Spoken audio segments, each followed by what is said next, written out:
Halo guys, aduh ini udah jam 1 siang kita belum berhasil masuk ke pabrik. Jadinya karena kita melihat di sini banyak kangkung, antreannya panjang kayak gitu, males kali kita nengoknya. Bagus kita metik kangkung nih guys.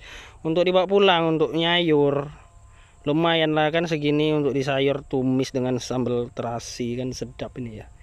Karena antreannya itu panjang banget tuh guys, tengok tuh. Mengekor. Aduh, ndak mampu kita panasnya. Tuh.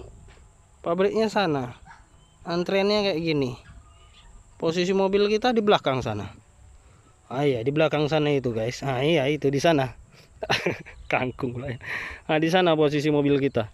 Jadi masih lama, mungkin nanti ini kita bisa masuk jam 2. Bagus, kita nyari kangkung dulu lah ya. Tengok ini kangkung subur-subur, muda-muda. Jadi kita ambil kangkung aja lah ya, untuk kita sayur. Mantap lah.